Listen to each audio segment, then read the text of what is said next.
chills every time. But it's time for another show, ladies and gentlemen. And I'll put myself up on the screen here so you can see me. But hello, welcome. This is the Paranormal Portal. If you're not familiar with the program, if you're brand new and you're like, what the hell's this? I just see it's live. Let's check it out. Well, we are a show dealing with all things paranormal. We deal with ghosts. We deal with the Bigfoots and the cryptids, the Loch Ness Monster, the Yetis, the Dogman, the White Crawlers, whatever. Just all kinds of weird, creepy stuff. We deal with strange phenomena. We deal with UFOs, and we deal with our own special kind of damage, I guess. But we are here to deal with you for 2 hours. As it works out, this is a 2-hour show, and we kind of do a variety of things here. So before I go any further, though, let me welcome to the show tonight's co-host, the big branch on my personal family tree himself, Mr. Sheldon Thomas. How you doing? Doing good. The one and only branch. I am here. I'm feeling good. It is Friday. Oh, I imagine we're all sharing that excitement, but I'm doing good. Absolutely. You're not the only branch. I got a couple under branches under you. Sorry, I meant to say big branch. You are the only big branch. Yeah, that's true. The biggest of branches. You're the eldest of the branches on my tree. So yeah, that's a good thing. You survived the boot camp of my life, which that's definitely a survival story, I think. But welcome anyway. Glad to have you here. How's everything going?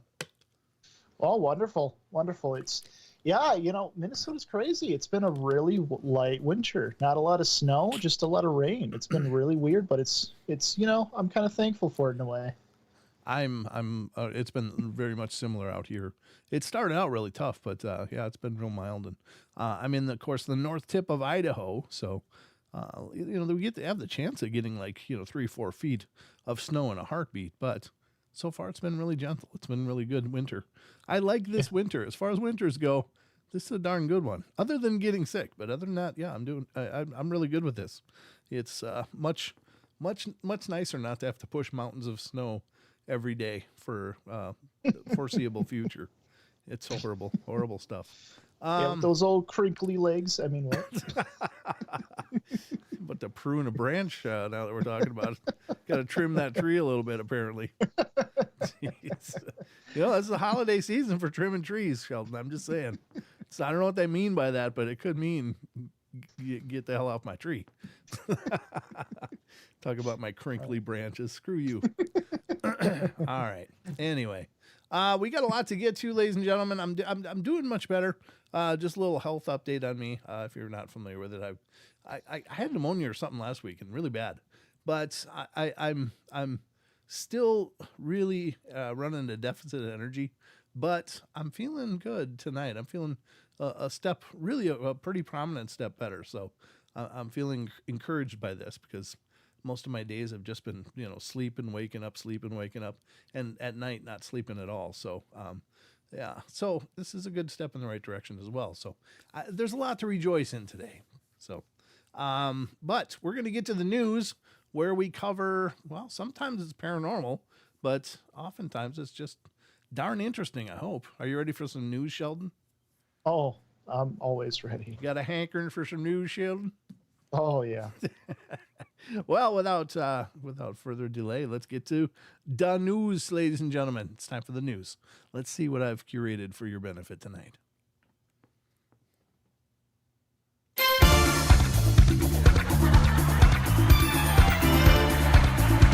Lost my own buttons.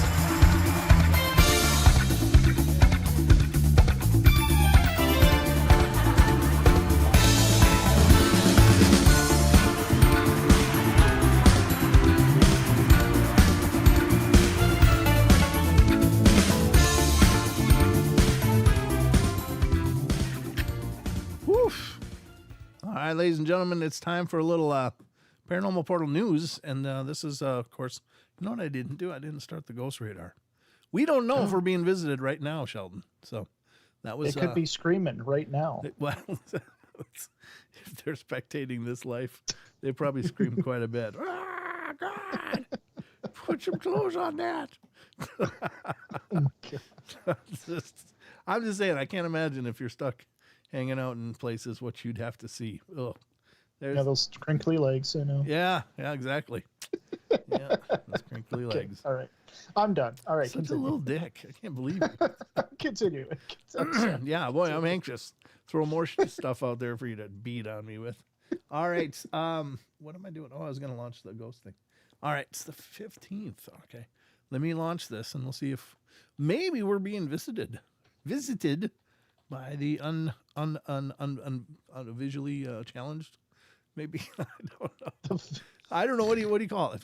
I mean, ghosts. What would they be? If they're Blissfully unaware. well, we're blissfully In some unaware. cases. Yeah, I think so. But now it's going. So we'll be sweeping the general area around me, and maybe some will pop up. We'll see. Getting a little raspy. Hold on. God, I just wish you didn't start that ever. God, that's just so annoying. Just bring back old traditions. Yeah, no, there's time. It's time for new traditions. I think. Make up brand new make ones. a different sound. I'll make a different sound. No, I just don't make sounds, except Okay. contributing to conversations. All right, this is the news, folks, and this is the segment of the show where we talk about news articles and discuss them at least briefly. And I got 3 articles pulled up for your benefit, and hopefully you find these interesting, and maybe, just maybe, you didn't know this stuff before you came in tonight. So you might learn something, but at the very least, hopefully it's a welcome distraction in your life, and you had a good time with it. So the first article tonight, excuse me, is coming from unexplained-mysteries.com, and this is a great site. Please encourage everybody out there listening to the sound of my voice, watching the video on your screen. Please support these guys. Every site that we use on this show, these people are doing it on their own blood, sweat, and tears, and every visit that you give to them helps give them advertising revenue so they can continue to move it forward.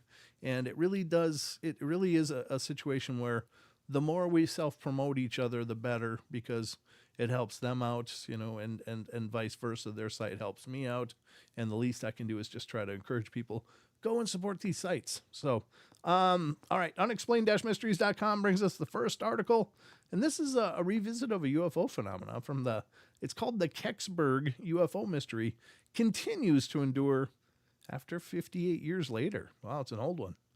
That looks like, God, it almost looks like the Tunguska, explosion. Apparently in what was it, 1898 or something like that, or early 1900s, there was an explosion over Russia that decimated just a huge swath of the forest over there, like a big meteor hit. And some people blame Tesla, like it was his experiments somehow sent a ball of energy over there that blew up a big chunk of Russia. But that's what usually it's depicted like, is this. So let's see what this one is. I'm not familiar with this one, at least by name. It says something came down in the woods near Kecksburg, Pennsylvania on December 9th, 1965. The strangeness began when thousands of witnesses across 6 U.S. states and parts of Canada observed a peculiar fireball that dropped hot metal debris as it blazed through the heavens. Despite the sightings being fairly widespread, however, it was a small town of Kecksburg in Pennsylvania that would become the most closely associated with the incident. It started when a young local boy claimed to have seen the object come down in nearby woods, and his mother later reported it to the authorities when she saw strange blue wisps rising above the trees. Several locals, including members of the fire department, went out to investigate the scene and found an odd acorn-shaped object the size of a small car with strange writing on its surface. Within a short space of time, there were reports of an intense military presence at the crash site, with the Army officials ordering civilians away from the scene while the object was being loaded onto a truck. The incident was later played down as nothing more than a meteor impact. However, many people still believe the military had been covering up something a lot more significant. In 2005, NASA claimed that an analysis of fragments retrieved from the site had identified them as being parts of a Soviet satellite, but official records concerning the find have been lost in the 80s. They were lost, Sheldon. Just poof, disappeared. Wow. Just poof. I didn't know the government could do that. Plausible deniability right there in action. Well, we'd love to look into it, but we lost those records. Oh, no. Yeah, sorry, guys. There will be no truth for you. There will be no truth today. It was lost. My dog ate my research. Oh, good. You didn't hear me. It was too late before I realized. I understand. It's too late for me usually. I just end up coughing. Oh yeah. All right, so investigative journalists Leslie Keene even sued NASA under the Freedom of Information Act. And while the space agency was ultimately ordered to search for the records, their whereabouts were never determined. Never. How about that? That's like the loophole right there. It's like, well, we just can't find him though. I'm sorry. We looked. We even looked into the stairs. Yeah. I mean, yeah, we looked in that one weird cabinet with all the strange forks. Nothing. I don't know. Unbelievable. It's so stupid. It's there. I mean, just it's so easy for them to just say, "Well, we'd love to check it out for you, but we got nothing." What are you going to do? Nobody can go check that. Yeah, we need independent lookers. How about that? That's what we need. We do. It's we like do. it's like agencies investigating themselves. Oh, there was no wrongdoing. We found out from ourselves. Yeah, like, well, yeah. I'll tell you what. We launched the most comprehensive investigation upon ourselves, and turns out we did nothing wrong. Well, good. Glad we got to the bottom of that. Yeah. yeah. The hell. It's such a clown show. It really is. Yeah. It's tragic. Tragic, folks. All right. Well, she says some believe the documents were hidden or destroyed as part of a cover-up, while others believe that it was more likely to be the U.S. Air Force, not NASA, that had possession of the files. And whatever the case, no definitive explanation for the incident has ever been forthcoming. Wow. No, it's their fault, guys. It wasn't us. They had the documents. It wasn't us. Yeah. Yep. Point the finger off on off screen. Come on. I didn't eat the cookie. It was the dog. Yeah, it was. It was the else. Air Force. Yeah, this is like third grade coping skills here. All right. Well, there you go, folks. No answers forthcoming, so it looks like 58 years is just scratching the surface on how long that's going to be a mystery, because it's going to be always a mystery because they just don't want us to know. So, yikes. Don't like that much. Okay. Red flags. Red flags. Yep. All right. Well, that's enough of that one. I guess I wasn't expecting anything anyway, but it would be nice if they didn't treat us like absolute idiots. Just kind of maybe gave us a light idiot treatment, not the absolutely stupid treatment. But well, at least put a little effort into it instead of like acting like we're all just stupid. Well, that's my point. It's just so condescending. It's like, well, we looked, but we can't. It turns out we can't find them. But they might be right. If it was military trucks that came in and loaded it up, it could have been the Air Force. Maybe it was never NASA. I don't know. But true. I mean, maybe. That could be true, but then ask them. Somebody pick up a phone and blow up the horn over at the Air Force and say, "Hey, we have this request, and you know anything about it?" But anyway, they just don't want us to know. They don't want us to know, and that's the end. So let's get to the next one here in the show. And the next one is coming from also unexplained-mysteries.com. And this is kind of a strange one. I don't pretend to know anything about this other than I've seen mention of another one of these before, and I don't pretend to be informed enough to have a real valid opinion about it. But apparently some people really do. I think the interesting thing is that we seem to think that whatever we do, we give a press release about it, and we let the world know what we're doing, whether that's really what we're doing or not. And that's good enough. But when other countries do it, it's always suspicious. But anyway, this is the headline from unexplained-mysteries.com. China has launched its secretive space plane on another mystery mission. That's it. You heard it right. The secret space plane out of China is making another mission for something. The launch marks the third trip into space for the Chinese reusable experimental spacecraft. That's weird because we just had shuttles back in like the 80s, 70s and 80s, and now China just whipped this out now. It's like, wow. It's like it's futuristic tech. It's like, wait, this was 20 years, Wait, 30 years ago. What it's do you mean? reusable? Wow. I mean, and I'm not, I think it's a great concept. I just don't know why all of a sudden we put that on mothballs and decided, okay, we're done doing that now. And then had nothing, so that's what's weird about our space system. It's like they were doing the shuttle missions up all the time, going up, coming down, going up, coming down, usually pretty well executed and not a lot of problems. And then they just suddenly stopped and they shuttered the whole thing. It's like, why? Yeah. Why? Did we just get all the answers there were or what's going on? That doesn't make a lot of sense, does it? So, I mean, even to the point where we had to lob our stuff up into space using Russian launches and stuff like that. I mean, we were utilizing everybody else's stuff to get our stuff up into space. It's like, did we just forget how to do that suddenly? I don't know. It's very weird. Another one of those weird angles of intrigue in the space programs. But the launch marks the third trip into space for the reusable experimental spacecraft. Officially part of China's efforts to develop reusable spaceflight technologies, the spaceplane known as CSSHQ, boy, that's a pretty name. Wow. That look good on a belt buckle, wouldn't it?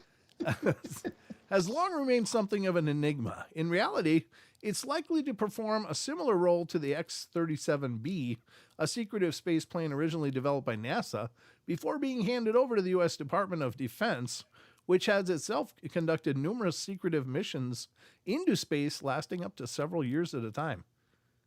I didn't know about this at all. Oh, yeah.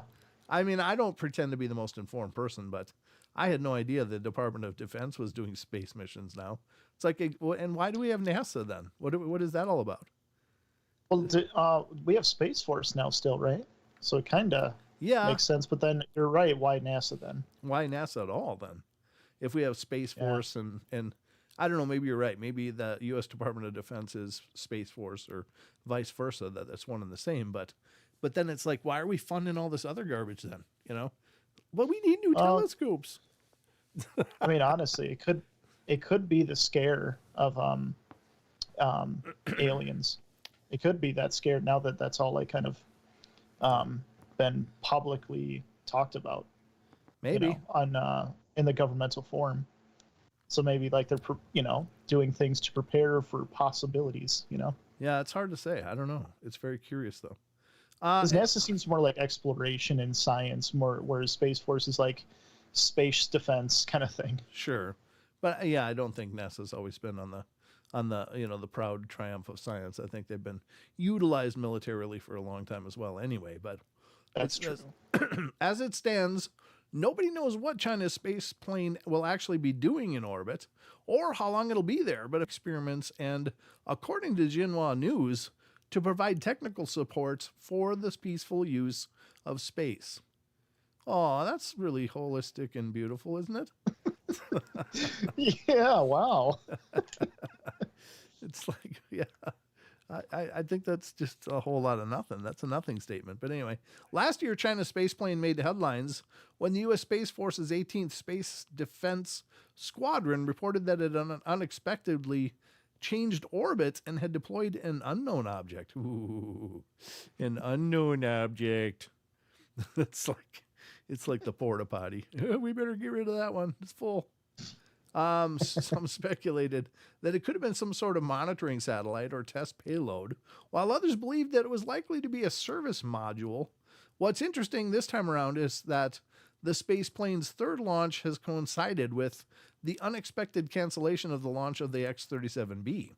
While the official stance is that the launch was canned so that additional system checkouts could be performed, it's not clear exactly what happened or when the new launch date might be. Could it have been postponed? Really? Could it have been postponed to avoid clashing with the launch of China's space plane? We may never know for sure. Well, are you kidding me? It's not like you can only have one airline up at one time. I mean, there's thousands of planes flying around our world at any given moment. So what are the odds that if we launch something from here, that something from China is going to maybe hit it?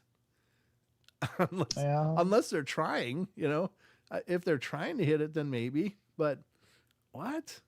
That seems really weird. God. Those who knows situations or what's really happening situations. I don't know. Again, more stupidity though, right? Everything's treated like we're idiots. Like, well, we would have launched our own space thing, but we might have hit theirs, so we waited till they were done. Taking turns in space. It's fun. Yeah, exactly. It's like, how big is your space plane? Because it can't be that big. It can't be big enough where that might be an issue. I don't know. This is just a whole lot of dumb. But anyway, I don't know. I just don't know. But let's get to the next article. I think there's one left, and then we'll be done with the news and continue on our journey into higher learning and hopefully understanding as we progress in the world of the unknown here in the Paranormal Portal. All right, that brings us to the last one. This one's kind of interesting. I don't pretend to know a lot about these either. This is more paleontological, but maybe it makes sense. I don't know. Again, you be the judge, but here's the story. This is unexplained-mysteries.com brings us a story. DNA analysis suggests dire wolves may not have actually been wolves at all. So there you go. Maybe they weren't wolves. Dire wolves are these. I mean, they really do, by a lot of accounts, sound more hyena or bear-like than they did wolf-like. But I don't know. What were there? I don't know I don't even know the legends of the dire wolves. I just know they were supposed to be bigger wolves. That's all. They're just enormous, but they were almost more like hyena. They were like I don't know if I'm thinking of the same things, but I think the descriptions made them sound like their snout was much more stunted. But I might be thinking of the short-faced bear too, so I don't know. And at any rate, there was just this enormous wolf that may not have actually been a wolf at all. So let's see what it says. It says, these huge prehistoric carnivores were long thought to be close cousins to the modern-day gray wolf. But if you're familiar with the Game of Thrones, you might be forgiven for thinking that dire wolves, the enormous dog-like beasts gifted to the Stark children in the first episode, were fictional creatures. While it's certainly true that the show exaggerated the size and ferocity of these animals, the dire wolf is in fact a very real creature, albeit one that went extinct around 9,500 years ago. In reality, dire wolves were only slightly larger than today's largest gray wolves, but were equipped with larger teeth with which they could exert a bite force stronger than that of any other known animal or canine. Now, based on the results of the first ever analysis of dire wolf DNA, scientists have discovered that these powerful animals may not have been closely related to today's wolves as previously thought. Remarkably, it seems as though dire wolves may have occupied their very own genetic lineage. Even though they look like wolves, dire wolves actually have nothing to do with wolves, said study lead author, zoo archaeologist, Angela Perry of Durham University. What that means is that we may have to go back to the drawing board and consider an entirely new scientific classification. I just tried to spit that out with laughter, but it didn't work. Trying to get more air where there was none. Entirely new scientific classification for these animals. On top of this, artists' impressions of dire wolves may not be entirely accurate, as they have more closely resembled a giant reddish coyote than a gray wolf. Whatever the case, it seems we still have much to learn about these fascinating creatures. Well, it sounds like we have everything to learn about them. It's not just, we got a lot more to learn. No, we just know they were here. That's about it. So that's a lot left. There you go. They might not have been wolves at all, but there's some kind of canine. So does that really matter? I don't think it matters. Not. I don't think so. Not really. To them, it's really important. That's all I know. Potato. Come on. I mean, really, come on. Does it matter? Whatever. It's a big wolf. The end. Okay, well, that's going to wrap it up for the news, folks. I hope you learned something here and are leaving the news broadcast with a more robust knowledge of the world around you. You're welcome. Yeah. All right, let's get back to it.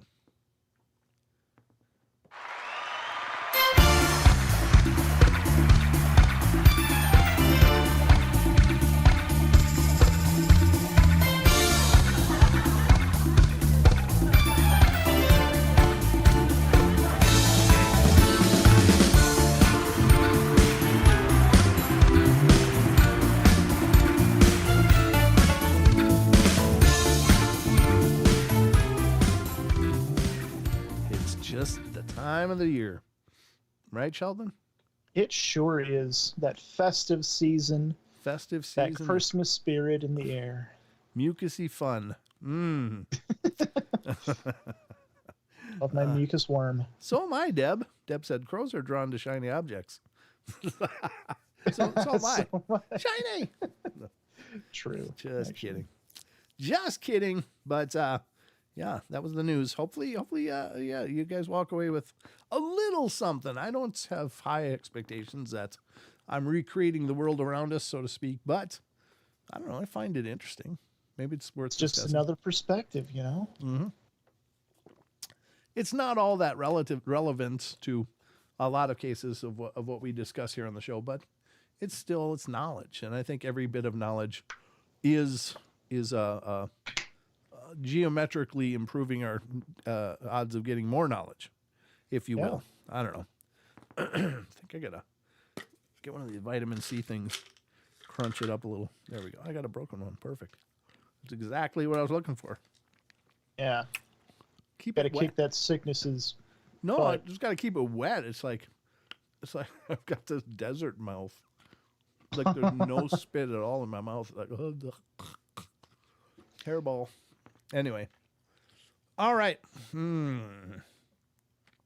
Guess we're ready for the next segment of the show, right, Sheldon? Sounds like it. Oh, I was gonna look at this quick. Let me. Ooh. What the hell? Got an extra?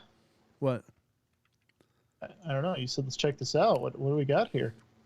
No. But I don't know how that happened. Oh, I do know how that happened. I got to relaunch something quick. Hold on. Oh, I had to restart my computer because it updated, and I realized Same. one of my browsers didn't. oh, It didn't auto launch. yeah. So- We don't want that. We don't need that. Okay. All right. Yeah, we don't need that to be happening. No, we don't. But I do need it open, so I got to open it up now. Hopefully, it's quick. Hopefully, Well, we'll see. hopefully it's quick. That's all I can say. Yeah. All right, there it comes. There it goes. It's only got about 30 tabs to load. Should be fine. Oh man, you got to clear that stuff out of there. You know, honestly, I use them all for reference, though. I really do. It sounds exorbitant, but when everything that I do for these shows is, through a few browsers, full of tabs and relevant information back and forth, it's like, I do really use them. It's not just me being a tab dick, I'm only up to 14. Oh. Like you got to stay below 15. Oh, no. That's one of my windows is that much. I've got like 4 browser windows of tabs, but I did crank up the RAM on this computer a lot. Okay, good. Okay, here it is. Now I got to find the one because it was. This one is. I don't know if it's really newsworthy. Maybe we can get to it later. Not that one, maybe. Okay. There was a couple little articles that I found that were pretty interesting, but they weren't really news. But they might have to do with a few other things. So let me just see if I can find the other one. No, I guess no. Maybe I didn't open that other one. Okay, never mind.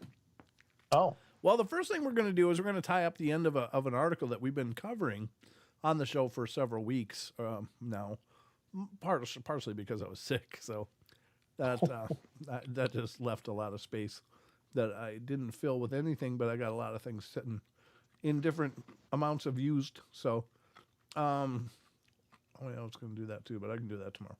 All right. This is an article we've been going through for a while now, but it's a thought catalog article. And I don't know if you're familiar with Thought Catalog or not. It's a site I've used pretty regularly on this show because it doesn't matter what you're interested in on Thought Catalog. You'll find lists about it, whether it's pop culture, if it's religion, whether it's, crafting or anything in between, cooking. There's going to be a ton of reference articles on Thought Catalog. So definitely check it out. But they got a pretty good weird and unknown section. And I really love going through those. But the article in question is coming from Thought Catalog by January Nelson is the author.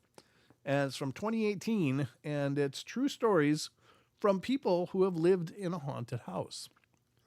Now, I think that the title haunted house is a it's kind of a, I don't know if it's an accurate term ever. I think there are houses that may have activity from time to time, but I don't know if there's very many places really that are like always active. You know, what you consider with a haunted house. When I think of haunted house, I think of a place that's just always got stuff going sideways. What do you think of, Sheldon, when you think of haunted house?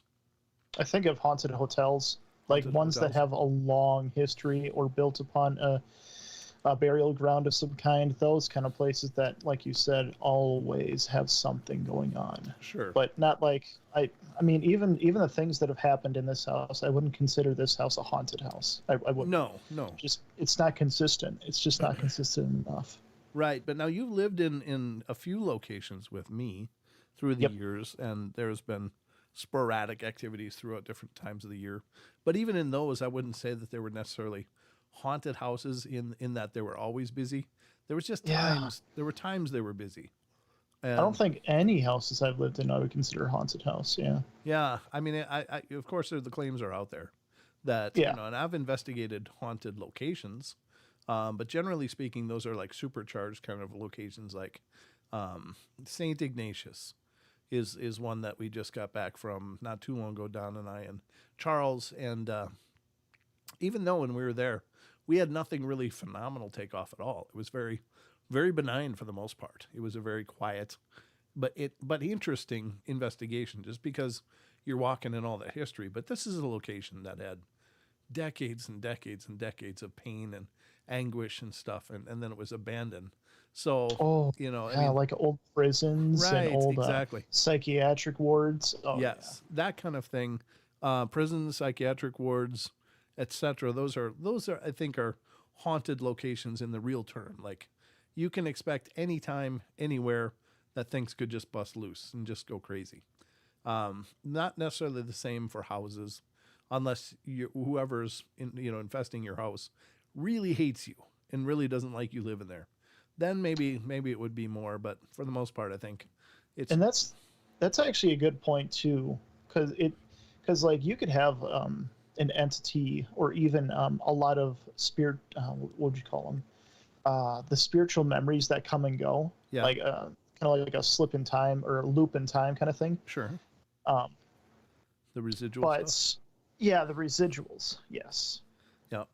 So I think there's plenty of those kind of things, and residuals are certainly a form of hauntings. But I think for the most part, people live in locations that may have activity, maybe sometimes, but generally speaking, to be an actual haunted house, I don't I know. forgot where I was going with that. I just remembered. Oh, okay, go ahead.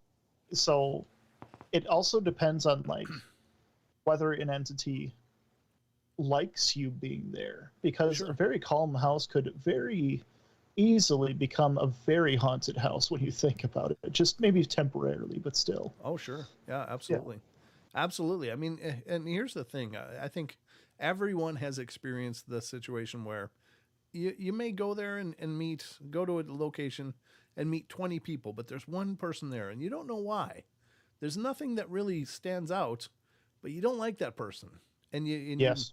you know they don't like you either. It's like this common thing that's like there's something energetically that just repels each other.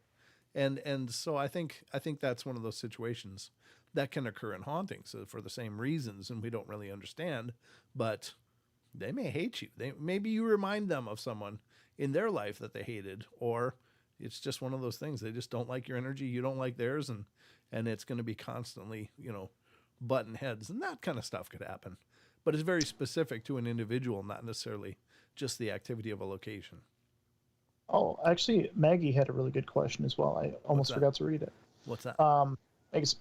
Do you think there's such a thing as a haunted or malevolent street with haunted houses in it, or just profound negativity affecting a whole street at all? Sure. I mean, it's locations. The fact that there's just haunted land, and whether there's a street there, a parking lot, a complex of some kind of building, or just grass, it can still be equally as haunted. So it doesn't really matter what's been done on the location. It just matters that there's something energetically attached to a location. So how we define it doesn't really matter.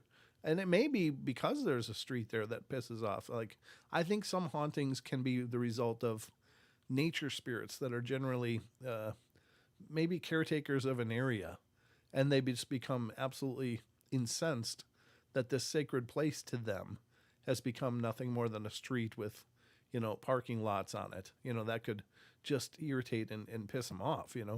It maybe used to be a beautiful glade before the buildings came and all that, and it was a place of tranquility and wonder, and turned into this armpit. So I think that for sure. Yeah. Do you also think, I had a kind of a follow-up question to that, whenever, we read stories about, people renovating houses, and all of a sudden there's a lot of activity.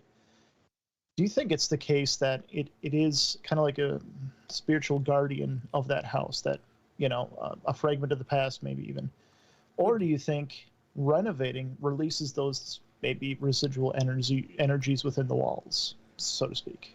Yes and yes.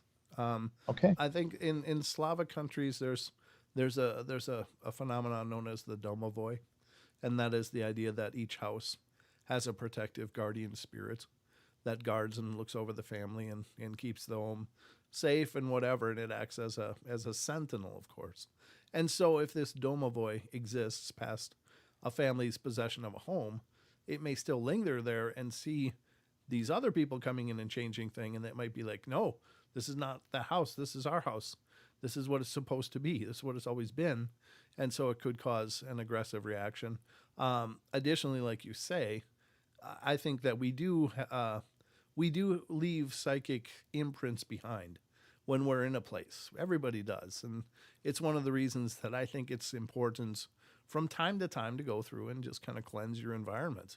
Energetic cleansings, whether it's, with Palo Santo or incenses or resins or oils or sound or prayers or whatever modality you use, but it kind of just knocks back that energy. But that energy, I think, can reach consciousness in and of itself, and then it can maybe not really understand what's going on, but just knowing that you're doing things to that place and it doesn't like it. So I just think it's always a best practice for me in my own personal observations to just cleanse. It doesn't hurt anything, and it might just help you just knock things back and keep things peaceful and calm.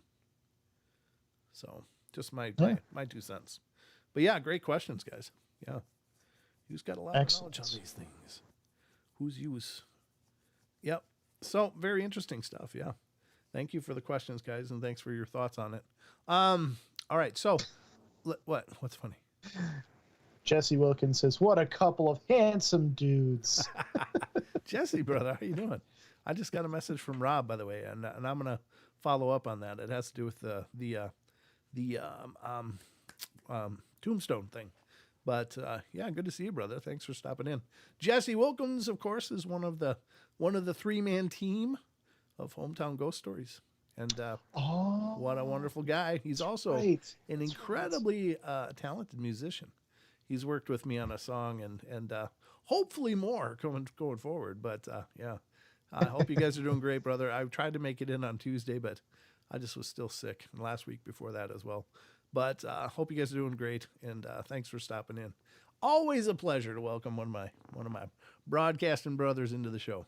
So, yeah, let's get to the story. Number 47 is the one that we're on, and again, this is Thought Catalog from January Nelson. The article is dated 2018, and it's 50 true ghost stories from people who've lived in a haunted house. So. Ooh, let's dig into this. This is perfect. Yeah. Perfect. All right, number 47. Let me put it up on screen so we all can read together. Let's read together. There's a lot of weird stuff that happened in my childhood home. It was originally built in the 1960s, but it burned down soon after my parents bought it in the early 2000s. I guess I shouldn't leave pauses. That's usually just oxygen pauses, just so you know. It's not grammatical. It's just me breathing. Our pets in the house died, but no humans. Oh, that's sad. Number one, Oh. a strange Star of David pattern used to show up on shiny surfaces in my room. I'm not Jewish, and neither's my family, and I didn't know anyone that was Jewish. It showed up on a belt buckle of mine and then appeared on my mirrors soon after. I still have a picture of it on the buckle, and it's stopped showing up. And a few months later, my sisters were taking down posters in their room. The room was downstairs on the opposite side of the house, and the pattern was on the back of the posters by their bedroom door. The poster had been up for over a year and had never been moved. That's weird. Wow. Number two, it was about 2 to 3 a.m. on Christmas Day. Wow, it's kind of timely. And I went to use the bathroom, and there was a vent on the floor by the toilets, and all the vents in the house all led to the laundry room. And I clearly heard the echoes of a grown woman lightly sobbing. The only grown woman in the house was my mom, and I asked her if she'd been down in the laundry room, and she said no. See, that's the kind of stuff that's so sad. It's kind of agonizing to think that there's this spirit that exists in this state of tragedy, you know? That or it was her, and she was just covering up because she didn't want to, Yeah. like, no, I'm fine. And she was sobbing. Well, I guess there is that point, sure. I mean, what if it was her? Maybe it was. Maybe she just wasn't being honest. She didn't want to. But it's still sad. It is still sad, but at least that's not in perpetuity. You know, it's like, well, Yeah. they'll probably get over it then. But number three, I was sleeping on the floor in our den with the blanket over my head, and I was laying on my side and suddenly felt something small and cool apply pressure to the side of my elbow. It was about the weight of a small cat stepping on you, and I was like, someone was pressing two cool fingers on my arm. Thinking it was one of my siblings messing with me, I hurried up, threw the blanket over my head, and no one was there. The den was a big open space, and there was nowhere for anyone to hide in that short amount of time. Wow. Oh, yeah, that's been my childhood story. Yeah. You've had being touched, yeah? Yep. What happened? I'm sure you told me, but I'm not remembering. Oh, I can tell it again. That's fine. When I was younger, I was living with my mom at the time. It's funny because it was actually a stormy night too, so like really sets the mood. But it really was a stormy night. Sure. Woke up in the middle of the night to this feeling on my toes. I was laying on my back and my toes were at the edge of the bed. Oh, like I just felt like this tickling them? Yeah, well, just like on the top of my toes. Oh, I just like felt tapping the top this. of your toes? Oh. Yeah, and I was frozen. I was just frozen staring. It only did it a few times, and then it stopped. And like after a long enough time, I got up to like the other end of my bed, and there was nothing there. Ooh. And because like at first I thought it was my stepsisters at the time, but it was not. Then no one was there. The rooms were shut. They were sleeping. Everybody was asleep. So I was petrified. Yeah. That's a little creepy. That's not what you like to feel in the wee hours of the morning. Oh, especially when the storm's outside, like the whole mood's set and everything. It's just like, oh God, oh no. Yeah, no, that's a little too much reality. How old were you then? I want to say around 7. Oh yeah, that's a lot for a 7-year-old for sure. Yeah. Yeah, I'm not sure even a older person like myself is really built for that, but you know, that's terrible. That is terrible. It was horrible. Number 4, my mom had a little workshop in our laundry room, and she said she had put a coin in a certain spot on our work table and turned around to do something, and then she clearly heard the scraping sound of metal being moved across unpolished wood. She turned back around, and the coin had been moved to the other side of the table. Yeah, somebody's pointing it out for you. I mean, that's just obvious. That's like, I'm here. You know, it's not like I was being subtle. It's like they want to be noticed at that point. Number 5, we had a deck overlooking a pool in our backyard, and my mom had taken my 2 siblings out there to look at the fish. My mom was sitting there when suddenly heard a man urgently whisper my sister's name right by her. She went to go flip out on my dad when she realized she wasn't home. What? He wasn't home. I think it means he wasn't home. And there were no other men in the household. Yeah, but why the sister's voice? Was there something going on? Like, hey, watch that kid. What are you doing? I would think there must be a purpose, right? Normally. Maybe not. Maybe not. Number 6, my grandma, my mom's mom, Did a lot of bad things in her life, including abandon my mom as a newborn. My mom's grandparents, my grandma's parents, so my great-grandparents, adopted her. My mom went to walk out of her room when she clearly heard her grandfather's voice angrily say, your mother. He was angry with her when he was alive. He had been dead for over a decade at this point. Ooh. Yeah. Oh, He's still ranting. He's not over it. jeez. He's not over it at all. Lost spirit. Supposed to be my twilight years. God, I got to raise a kid. Number 7, there's a lightning storm. We were having one summer. We had French doors that overlooked our backyard so I could see our deck and pond, and the lightning flashed, and this sounds cheesy and movie-ish, but I saw a man of about 6 feet with his back turned to me standing on our deck.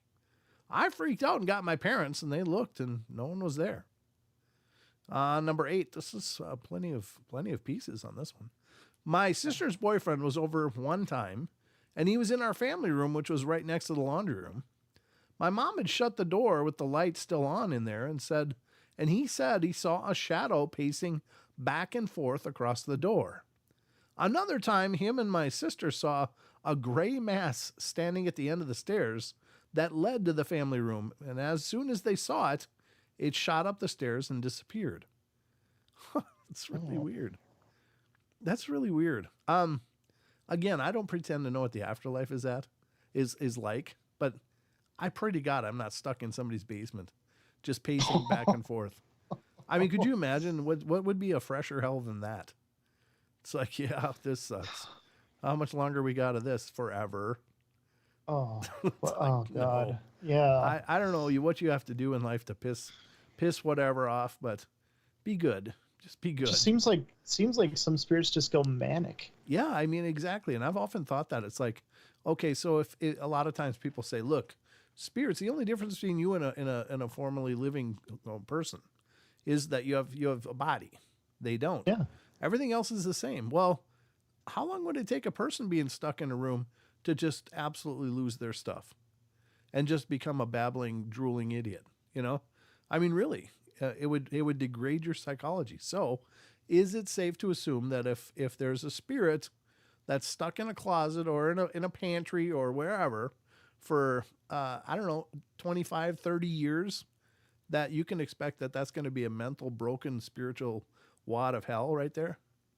The thing I don't understand about that is they're not physical. They don't have the physical limitations anymore. So I Right. don't like they don't have the breaking point. Our brain needs to process things. It needs to like sleep and process that way too. Sure. So like if you're a spirit, you don't have those limitations But do they anymore have- unless Do they have anyone to talk to? I mean, can they just freely talk to other spirits, or are they just largely unaware of the other spirits around? You know, and then it would be just isolation. But I did want to read what Luna said here. She said, perhaps they are frustrated trying to communicate and not being able to. oh, That's that good. could drive someone crazy. Yeah, I mean, absolutely. That's, of course, we're just, thinking of the amount of frustration that must be built into their experience. If this is truly the depth of their experience. Now, maybe they're only there for a moment at a time, or, for one day or an hour or something, and then they're just doing whatever they're doing. I don't know. I mean, again, I can't pretend to know the mechanics of all this, but if it is indeed like they're stuck in some place like that, oh my God, what a horrible existence. Yeah. Yeah, that would just be terrible. Maybe it's not. Maybe it's really cool, but it doesn't sound cool. So, here's the next one, number 9. I was in my room on my bed when I heard heavy labored breathing at the end of my bed where I couldn't see. The lights were off. Like, this breathing was so freaking scary. I still sleep with the lights on 10 plus years later. I ran out of my room to get one of my sisters to see if they could hear it too. Silence. My sister sat there for about 20 minutes and then left. Not long after she left, the same guttural, loud breathing began again. Oh, that's such a mind screw. That sounds like a fear generator. Yeah. Like trying to generate that fear. Maybe, yeah. I mean, maybe that's what all this is. It's just trying to crank up their anxiety to have a snack. Have an anxiety sandwich or whatever they eat. So, I don't know. All right, number 10. This wasn't in my childhood home, but in my boyfriend's family house in a different country. His sister was telling me about she had heard loud stomping on the stairs when no one was in the house before. A couple of months later, it was just me and my boyfriend in the house. He was taking a nap on the couch, and I was sitting there with him, and suddenly heard someone stomp onto what sounded like the first step of the stairs that led into the living room. The stomping quickly became extremely loud and boisterous. I sat frozen in shock at the noise and heard the stomping nearly reach the end of the stairs before it turned around and started back up to the top. It then began to descend the stairs again, louder this time, like they were trying to break through the wood. It got about halfway up until I screamed, "Stop!" And the sound ceased, and I didn't hear it again. There were also strange fleeting shadows you would see upstairs sometimes, accompanied by a strong feeling of being watched. Yeah, that's a lot of creepy. I mean, that's all one person's experiences, though. But creepy. Yeah, it's just that the screaming of the stop, it took control and then it stops. Yep, claim your space, folks. That's what often people recommend is, look, if you don't like it, tell them, hey, knock that off. But you got to mean it. You can't be like, hey, knock that off, guys. Stop it, guys. It's scaring me. Yeah, it doesn't work. No, you got to own it. You got to own it. That's for sure. Hey, Chucky. Chucky came in. Chucky, you're late. Chucky! There'll be, you have to stay after Chucky. We've got some sentences for you to write, but it'll be fine. It'll be okay. Detention. You're getting detained. All right, so let's go to number 48, because this is only an article of 50, so I don't know how much longer we got, but man, this is another long one. Yeah, the last two are much quicker. So this is 48. I lived in an old haunted house in college. Things got so weird that everyone moved out except for me and one roommate. Here's a few. Number 1, I woke up at 3 a.m. because my roommate's door kept opening and slamming shut. From bed, I yelled for him to stop, only to realize I was the only one home that weekend. As soon as I yelled, the slamming stopped, but the hippie beads that I had hanging outside my door closed began to sway perfectly yet violently against the door frame for a half an hour while I debated if I should pop out my air conditioning unit and jump out the window. I laid in the fetal position in bed until it stopped. Oh, yeah, God. That's freaky. Oh yeah, you want me to stop that? What do you think about this? That's totally a mind screw. Number 2, I woke up at 3 a.m. alone again, hearing the Nintendo in the back porch playing loudly. I figured a drunk kid came in and started playing. I grabbed a bat and walked towards the back of the house, and as the music got louder and louder, and as soon as I opened the door, it was completely quiet. Mind you, it was loud enough to wake me up, which I guess suggests that this person is a sound sleeper. Wow, that's creepy. So you got to wonder, was that actually on, or was that just some kind of audio anomaly? Because many times in experiences people have with disembodied sounds like that, they're not actually being generated by the equipment, but it's like the spirits can somehow mimic those exact sounds. Happens all the time with disembodied voices. There'll be three people together, all standing quietly close to each other, and like one of those people or two of those people will hear a scream, and the third person's like, "What are you guys talking about? There was no noise." So it makes it almost more of a telepathic event. So you got to wonder, is that possible in this case? Maybe. What were you going to say? Well, yeah, I was actually going to say the same thing. Like, aren't there cases where it's only directed at one person, nobody else can hear it, that type of thing? Yes, very much so. Yep. And it's a strange phenomena, obviously, but it does suggest that the people that experience it as real as any other sound. Yeah, as real as the sound of my voice. But it's not apparently being delivered in that same manner. It's not delivered in a vibrating of air molecules or whatever towards them. It's being delivered some other way energetically into their heads. Yeah. Now, also interestingly enough, apparently there are patents by the U.S. government of making these telepathy machines where they can talk right into a person's head like that. I'm just saying, this is the weirdness. I was just imagining like we both have those telepathy machines. I just come and checking. Hey, Dad, how's it going? just, just randomly. Hey, how's it going? It would just be fun. That'd be so creepy. That'd be so creepy. I don't think there'd ever be a good time for you to test that ever. Be dreaming. What you dreaming about over there? What you dreaming about? Who's that guy? Who's that? That's weird. Just start commentating. I would. Oh God, I would drive you insane. Oh, I would drive you insane. Yeah, because you don't want that to be reality. I sleep so well already. I'm sure that it probably wouldn't even bother me. Twisted soul. Yeah. All right. I had friends over and told them the house was haunted. Well, no one believed me, so I asked the ghost to do anything to prove it was there. As soon as I asked, all the lights in the house began flickering for about a minute straight. This is in the middle of the day, and everyone witnessed it. Number 4, almost everyone who stayed in the house had sleep paralysis at least once in that house. Yeah, that's creepy. Oh. All right. Number 5. Every time something spooky happened, the house would smell like old lady flowery strong perfume. I've smelled that very smell here in this home, and it's very rarely. But it does come up from time to time. I'll just smell this. I don't know, this old lilac-y old woman perfume, like old smell, not like the fragrances of today. But then again, if you ever smell some of the really cheaper perfumes that old ladies like, they're very pungent. Yeah. They're usually very pungent, and it reminds me of that in a lot of ways. So, but yeah, that's no doubt. I don't know what you call that. Disembodied. It wouldn't be disembodied smells, but phantom smells, I guess. Yeah, phantom smells.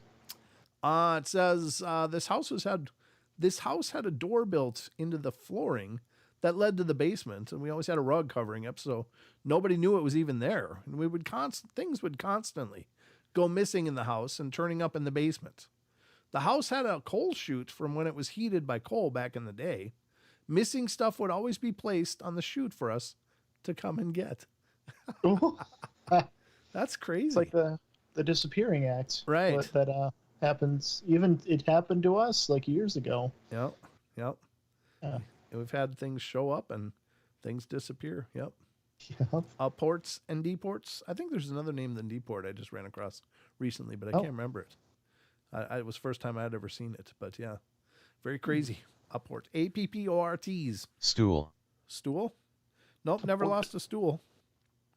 The ghost radar said stool. Oh. Never lost a stool, did we? Did we ever find something on a stool? Not that I remember. Nope. No, it was always above the fireplace. Yeah, that's right, on the mantle. Yep. Mm-hmm. All right, so, yeah, that's strange. Okay, number 7, roommate had some issues. Once, while playing video games late at night, he saw this mist kind of hovering from the kitchen and then move into the bathroom. The bathroom had a trap door that led to the attic. God, what is this house?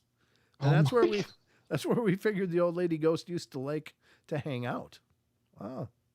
I suppose that'd be a good place to stay away from people. Yeah. Number 8, roommate was up late. He went to go lock the doors and turn out the lights. When he turned his back on the room, he walked to the door. Someone breathed into his ear, "Ha!" He thought it was me, but I was sleeping, and he turned around, pissed himself, and ran to his room. He was too afraid to come out and turn off the lights and TV. That is creepy. That's really creepy. That's a twisted old lady. Number 9, loud thumps in the attic at all hours. For peace of mind, we told ourselves squirrels must have gotten in there.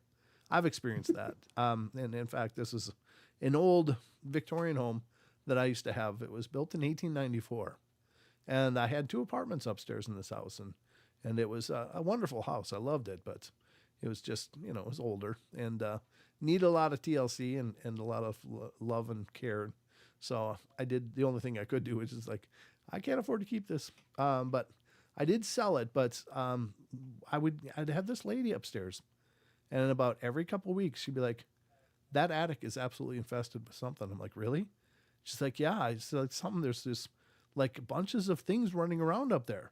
And I'm like, really? Like what? And she goes, I don't know. It sounds like 100 squirrels running around in your attic. And I'm like, oh my God. So I went up into the attic. It had a pull down stairs, the pull down stairs. And I went up in there and looked around, and everywhere's just coated with dust. And it was an unfinished attic. It was just this beautiful old house. I love this old house still to this day. But there was nothing to show any kind of tracks had been through there in forever. But I went and got a couple live traps, and I trapped it with like peanut butter and cheese and nuts and anything I could. I bought like 3 or 4 live traps and set them and just left them. And it would happen and happen. And then she'd call me and I'd go up and look, and none of those traps were ever set off. Like, what the hell's going on? I said, when it happens next time, call me. And so I was sitting downstairs, and suddenly my phone rang. Her name was Ann. She's like, it's happening right now. I'm like, okay. I ran up there, and I got to the top of the stairs right outside her apartment door, and I could hear it. I could hear this sound like going all around through the attic. It was like exactly what she explained. Like raccoons or squirrels or something were just running all over up there. Down to one end, down to back the end. And it was just, and there was like a central chimney that went through the attic and up through the roof. And it was like this pathway of noise. And I was like, oh my God. So I quick grabbed the pull cord and ran up there, and everything went dead quiet. Not even dust was raised up from something being run around up there. I don't know what it was. But as soon as I did that and pulled at that time when it was happening and ran up there, that was the last time it happened. So, is it possible that it was, I mean, I just don't know. I don't know how it was up there, but is it possible that it was in between the floorboards of that pull cord and the attic? So the floorboards were actually like literally 10x2s, not like 2x4s, but they were like 8x2s or 10x2s, like the old milling of wood. So they were huge boards, and they were so you got like 10 to 12 inches or of space, because you got the flooring on the attic or on the ceiling, and then the flooring of the joist, and then the flooring on top of that. And so it's all the space, and each one of those crevices was overlaid with this powder. It's like I don't know, some generation 2 or 3 of insulation. It was like cotton. It was like a bunch of cottony stuff. And so there was not like open space in between the floorboards. It was all filled with this stuff. And then there was boards on top of the floor of the floorboards in the attic. But I mean, they weren't finished boards, but they were like boards. And so there was nothing. There was no way they could have been doing that circuit. I mean, there's no way. It was just, they would had to have had holes drilled through the whole flooring system up there. So crazy. Oh, Dad, all you had to do was claim the Ghost Squirrel Army. I'd have been like Aragorn going to the final battle, right? I took Luna Unicorn's comment a little bit. Oh, did you? Yeah. So, yeah, but it's a strange thing. It's a weird anomaly. I can't say for sure it's paranormal, but I can't explain it. To this day, I don't know how the hell that was possible, but it happened. I heard it myself. Never caught anything up there. The only thing I know that was up there were some bats, and these are little, tiny bats. They're not the kind that go on the floor.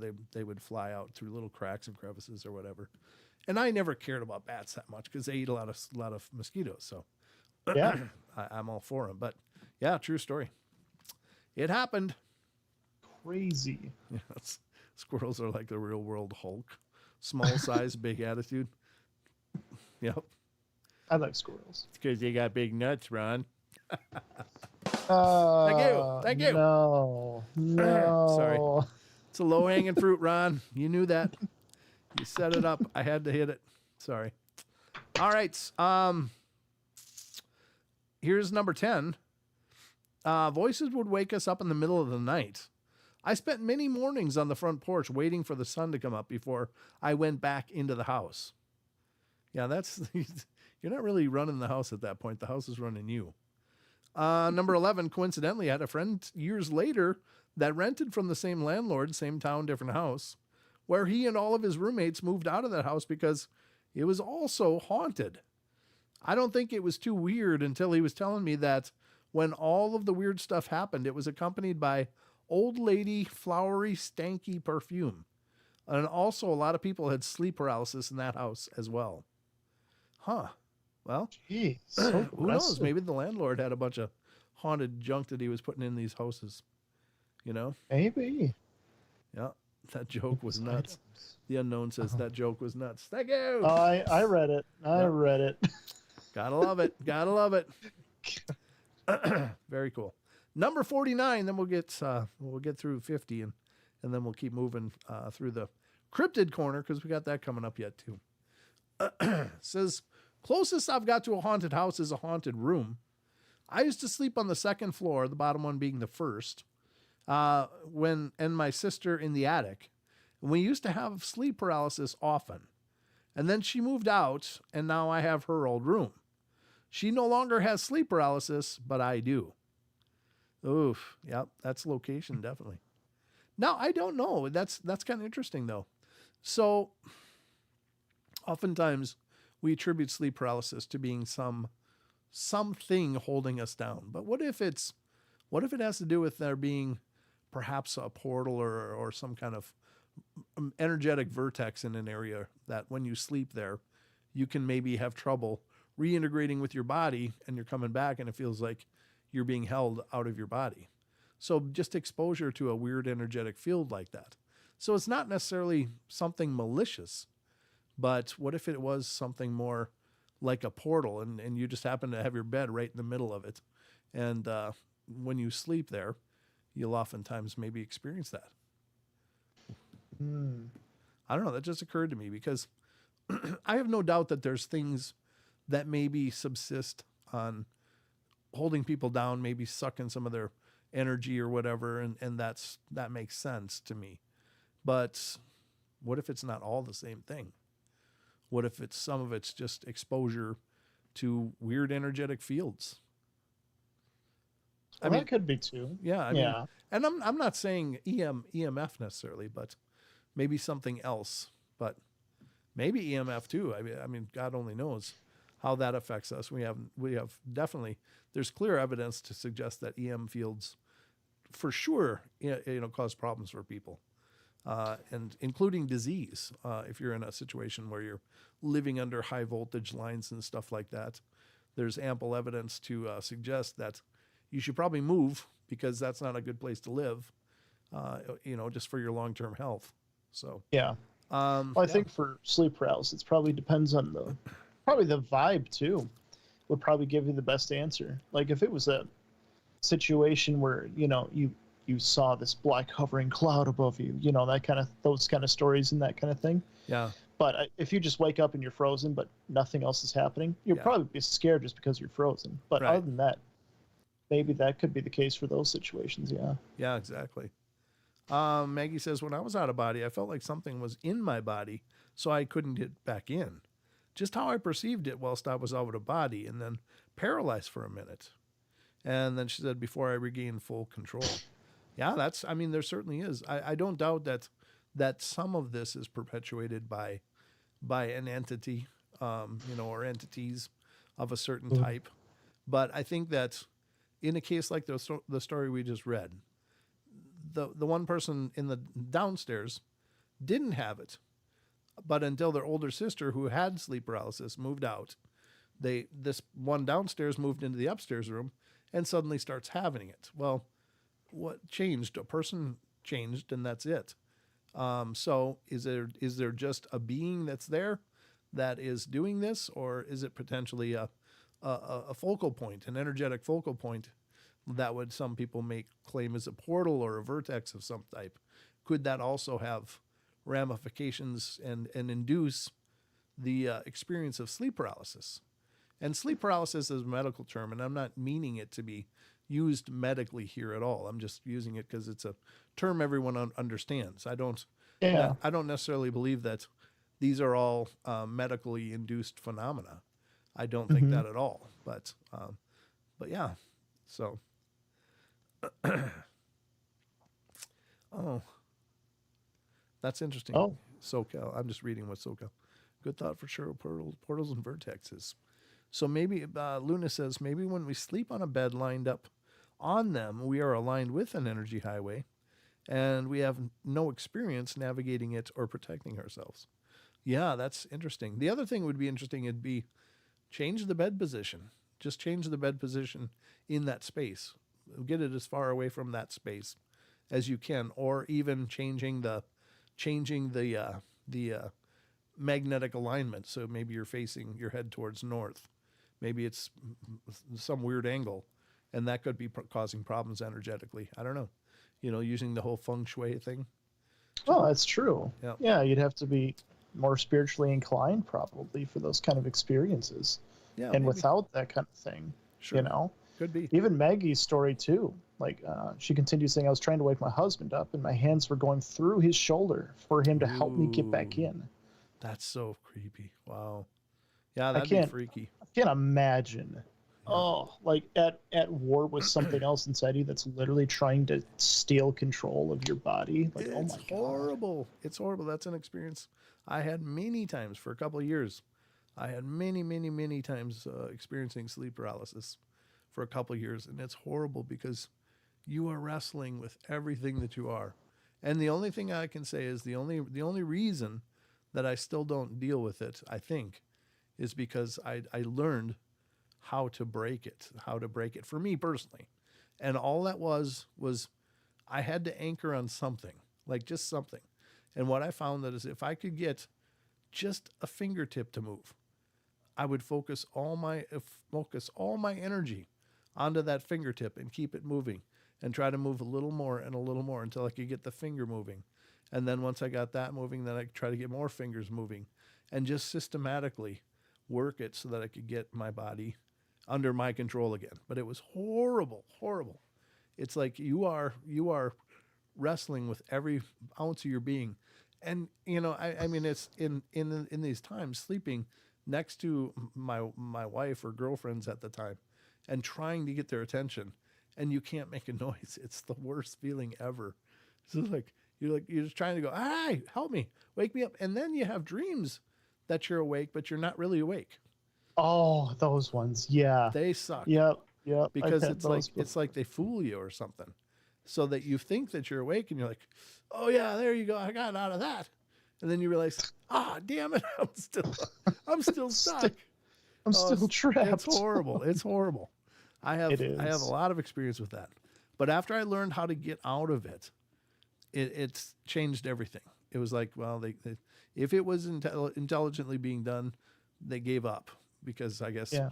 And maybe that's a good thing. Maybe that's the good thing is maybe I earned something spiritually in that regard. Like I overcame something, and that's good, but it didn't feel good. Your experience sounds way more intense than the most intense of mine. The one like where the hand was on it. I couldn't move and there was a hand on my head type of thing. I don't. But I just got angry and it worked. Oh, that's But good. yours sounds like there was nothing you could do. No, Almost. no. There's so much of those stories. There really is. It went on for so Jeez. long, but it was that and the culmination of dozens of other things that were going on spiritually with me, and it was just like, God dang, I was going through a hell of a time, but I made it. Thank You God. made it. By the grace of God, I made it. Let's see. Closest one to a haunted house that I as a haunted room. I read that one. Okay, number 50, the last one of this article. My uncle's house is out on a very eastern part of New York and was said to be haunted due to the family that used to own it. In the 1800s, decided not to give it to the stableman and sold it instead. He and the maid were said to have haunted the place. We always used to joke that you would hear people or things moving at night, but since the house is so old, we used to just laugh it off. My uncle's friend had her and her sister stay over at the house one night, and the friend noticed a maid bringing towels down the stairs when she woke. She saw the maid again bringing what looked like a percolator down the stairs. She was so impressed by my uncle hiring staff. He's a neurologist in New York City, so he had a habit of spending a little bit extra. She went back to bed and woke up later downstairs to see my uncle and his friends just chatting. And she asked where the maid went, and she thought that the maid was cooking breakfast, and my uncle had no idea what she was talking about and asked what she looked like. And the sister explained, and he laughed, walked her to the living room, and pointed to an old picture. She said, "Was that the woman?" My uncle replied, "Yeah, she's been dead for about 100 years. Oh. Ooh. Ding, Whoa. ding, ding, ding. Yahtzee. Twist. That's a crazy one. Crazy, crazy stuff. Yep. That is always so I wish there was, I don't know. It's like you don't realize you're seeing a spirit until after you see it. It's like, I should have stopped them. I should have talked to them. I know, if you could, that would be amazing. I don't know. I mean, I have so many questions about all this stuff, but we've so many times we've covered stories of little children having this complete perception and awareness of these spiritual presences, and to the point of having huge dialogue with them, playing games, singing songs, telling stories, just having this moment of these moments of just perfect connection, and then they seem to outgrow it and stuff, and whatever that is, if that's the development of the brain through the different parts of the life that maybe, they outgrow the certain function of the brain and it closes it off to a more adult-like function. But what could we learn? And what could they teach us if they were willing to? And why aren't they willing to? Why wouldn't they want to help us understand? Those are the things that just boggle my mind. It's like, if these presences are here, and it seems likely that they are, then why wouldn't they want to help? Why wouldn't they just go, "Hey, guys, this is what you can expect. This is what we see. This is stuff we've seen," and having an opportunity to, I don't know, benefit each other just by being in the same position or same similar states, and being able to exchange ideas? Or is there rules? And if there's rules, whose rules are they, and why, and what does it serve? And I don't know. Just so many things I don't understand about this stuff. I don't believe there are rules. I think it's an understanding. But between I think that they know that this is a process. Maybe that they can't just interfere and give answers, because it's like, well, then there's no point in the process. That's what I believe. You're probably right. It's just really, really makes me wonder. It makes me wonder. Like, it's one of those things, when we pass, it might be one of those things like, oh, yeah, that makes sense. Yeah, that's right. I remember now. It's like one of those things. Sure, it could be, but I think it would be neat, because these kids, I guess, if they had the wherewithal to understand the gravity of that situation, could ask them anything, and have dialogues of these weird things, and know things that they've never been taught. And so, I don't know, it's just a crazy, amazing scenario, but full of questions. Always full of questions. Can I just peek at the answers? Just a little peek. I just want, just one little peek. Let's just have just a little look. Let me see the key. I do get it. I really do, because I do feel the same way. But it's the only thing that makes sense to me, I think. Yeah, and I'm sure you're right. I mean, I do believe that in some rudimentary way, this is school. We're in school, and we're supposed to develop and learn. I really do believe that. Yeah. It's an opportunity to get a cheat code. That's like the cheat code, just hanging there in the air. Just one little peek. Come on. Just just put me in God mode for a minute. Let me just check some of this stuff out. So I don't know, but I think Tesla's on the right track. It's, the whole, if we explored the non-physical, we would learn more in a decade than we have in all our histories combined. And so Tesla knew something. And again, he knew something, but we're not in that club either, apparently. So apparently not. Because whoever has his stuff isn't sharing it either. But well, maybe the government lost it. Who knows? Well, they probably looked, but it turns out they lost it. Oh, it's not here, guys. Sorry. It's not here. It's where it's supposed to be. Unbelievable. It is unbelievable, but by God, this is the Paranormal Portal. We deal with the unbelievable. That's right. That's our world. That's the world we live in. Yes, indeed. All right. Whether you like it or not. Let's go to some cryptids. Cryptids. What do you think of that? I do enjoy myself some cryptids. What Good, do we because got on the cryptid board today? well, Lon's been busy as hell, putting up new articles all the time, and he put up That's a true. bunch of them when I was sick, and I was like, ooh, we're gonna have to read that on a show. Well, this is one of those nights, folks, because we're gonna start out with experiencer claimed he was blinded by a gnome. Now, I love these little people stories, folks. They're strange, and it's really hard to wrap your head around because it seems like if they were around, we would know it. But the same could be said for a 10-foot tall primate in the forests. If they were around, we would know it. Well, people do experience them. Dogmen, if they're around, we would know it. Well, some people do know it, Mm-hmm. and some of us have open minds for it. But these little people, the stories are out there, and just like giants, just like the legends of the Bigfoot or the Yowie or whatever name globally you would attribute it to it, they're out there too, in cultures all around the world, and so are these little people stories. Cultures that had no contact with each other through thousands and thousands of years of development all came away with stories in their histories of these little people. And so does that at least warrant a closer look? I think it does.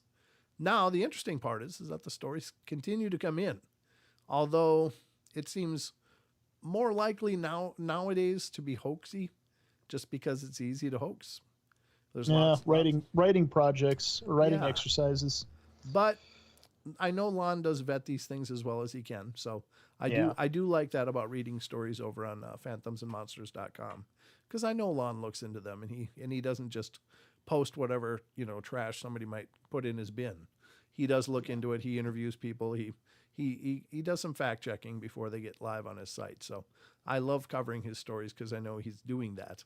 He's doing a lot of legwork on these. So this is experiencer claimed he was blinded by a gnome. And again, please support this site as well. Phantoms and Monsters is our friend Lon Strickler's site. He's been on the show several times. Wonderful guy, great, just an incredible amount of information, and wonderfully wonderful person. I've had Lon on the shows and enjoyed every visit because you always walk away learning something. But it's also a great repository for tons of encounter stories with different cryptids and creatures, and information about his published works, his podcast, which is Phantoms and Monsters Radio, as well as his YouTube channel, which is also Phantoms and Monsters Radio. So check that out, get subscribed, and support Lon and all his endeavors. So this was experiencer claimed he was blinded by a gnome.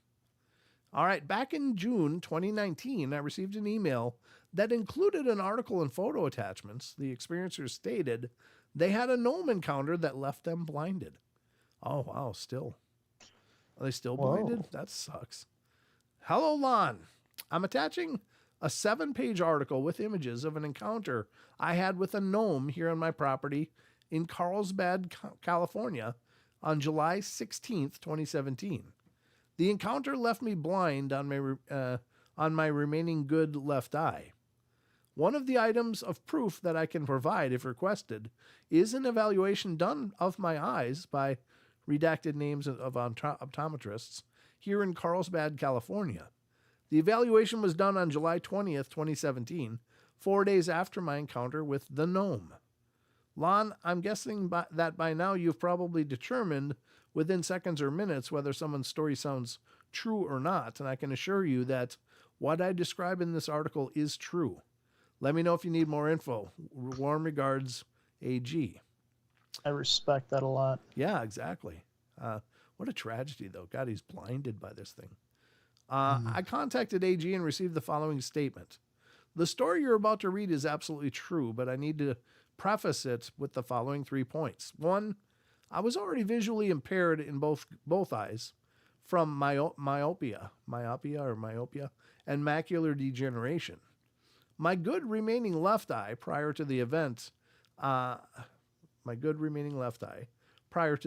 about to describe was corrected with glasses to 20/20, allowing me to drive legally.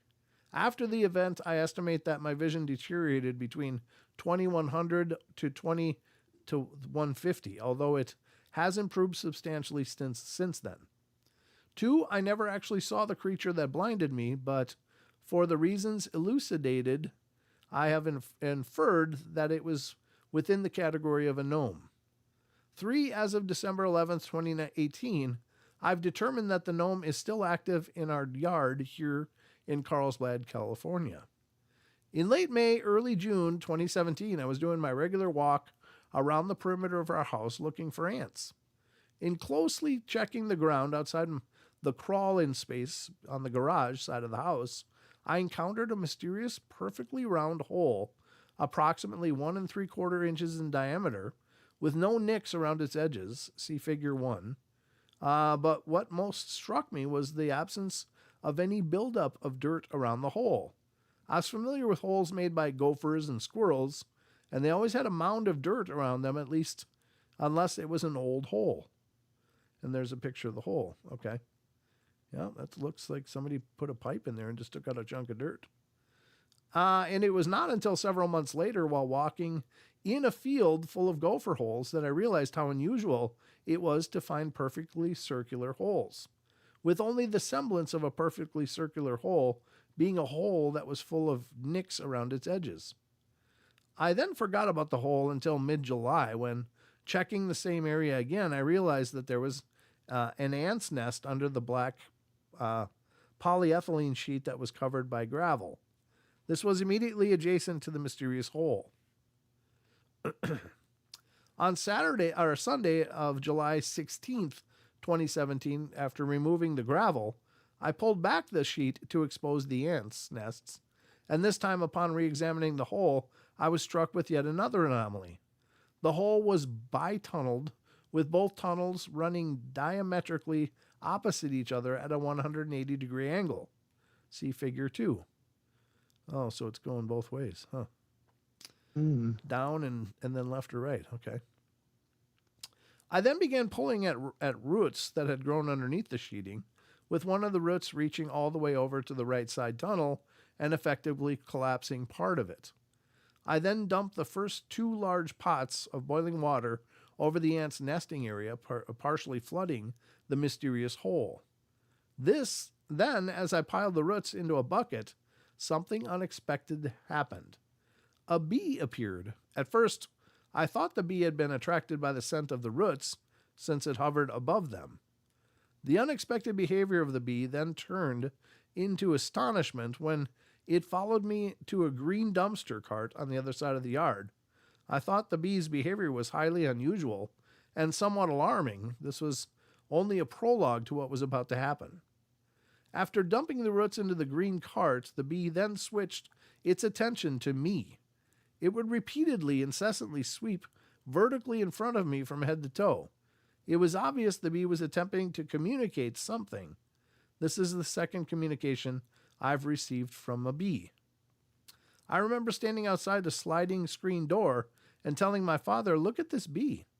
And for the next 45 minutes or so, as I prepared the second bucket of boiling water, the bee would sweep in on me as soon as I stepped outside the door. The behavior of the bee then reached an incredibly alarming crescendo as I stood ready to pour the second bucket of water over the ant nests. The bee was now sweeping vertically in front of me with an increased sense of urgency and speed, tapping me on my forehead, chin, and abdomen. I was truly alarmed, thinking the bee was about to sting me, and indeed, when I felt its stinger in my upper abdomen, I instinctively reacted by killing it with my gloved hand. It was a horrendous feeling. I felt as if I'd committed sacrilege, since I viewed bees so positively and helpful to humanity. And of course, I'd learned to have a healthy respect for them, having been stung several times throughout my life. I felt an eerie sense of gloom and foreboding. Something was terribly wrong. What in the world was the bee trying to convey to me? Like an automaton, I then went ahead and mindlessly poured the second bucket of boiling water, not imagining the consequences of what I was doing and of what was going to happen. And the following morning, when I opened my eyes, my good left remaining eye, had a blurred blind spot at its center field of vision, and I understood at that instant the message of the bee. I realized at that instant that the mysteriously perfectly circular hole had not been made by a gopher, squirrel, rat, or any other known animal. Fortunately, I'm well versed with the paranormal and suspected the hole may have been made by what is commonly referred to as an elemental, fairy, nature spirits, or a diminutive humanoid. However, I did not immediately know exactly what kind of creature I was dealing with. In thinking of the different mythological human-like creatures I had read and heard about, the word gnome kept resonating over and over in my mind. I remember the strange case reported on Coast to Coast AM on September 6, 2017, of a little man gnome caught twice stealing fruit from an orchard in Florida. This occurred around 1947, and although the woman involved in the case had long died, one of the sheriffs involved was still alive.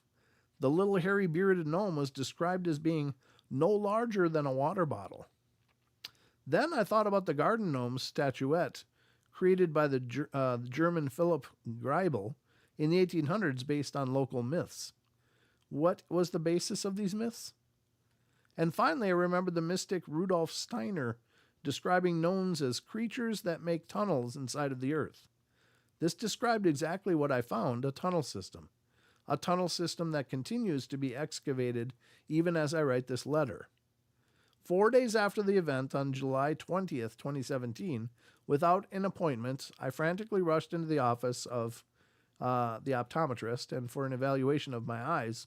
Based on the results recommended that I did not drive, I continued to drive with great apprehension, relying solely on my peripheral vision. Oh, God. My God. Yeah, that's taking some That's risks. courage. Yeah. One of my greatest worries since the event has been that I would fail my scheduled June 2018 DMV required optometrist vision test and that my driver's license would be suspended. I thought that I was required to have at least 20/20 vision in one eye with corrective lenses in order to be able to pass, and yet Dr. Redacted gave me a pass with 20/50, and although he did suggest I don't drive at night. 2 months later, I was given permission at the DMV office with 20/70 score to proceed with the driving test, which I also passed. It has been one surprise after another, with the latest being a pronounced improvement in vision beginning in the first days of November 2018. I hold absolutely no grudge towards the gnome.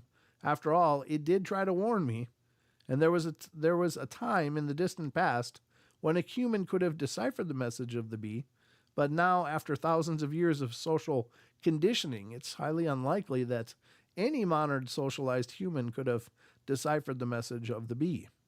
There are several questions I have. 1, what does the gnome look like? 2, how aware is it of us?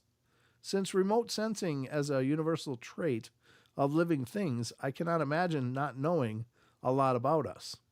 Is it able to monitor our activities inside and outside our house? 3, why did it choose such a potentially dangerous location to construct its hole? The ability to anticipate events is also universal. So why did it not anticipate that its tunnel would become flooded? I believe that part of the answer to my last question is that certain events are meant to happen as they will. How many times have we heard abductees be told by their alien abductors that it has to happen this way? If we live in a multiple timeline universe with multiple timelines converging and creating realities and events we experience, it seems clear this event was meant to happen to me. And while I believe there are several reasons for this, I'll not list them here for the sake of brevity. There is one interesting side note. Since realizing long ago that fairy-type creatures were real, I've been absolutely fascinated with learning as much as I can about them. My fascination was such that in 2003 I bought the book The Elves of Lily Hill Farm by Penny Kelly, which I partially read, and which is supposed to be based on a true story.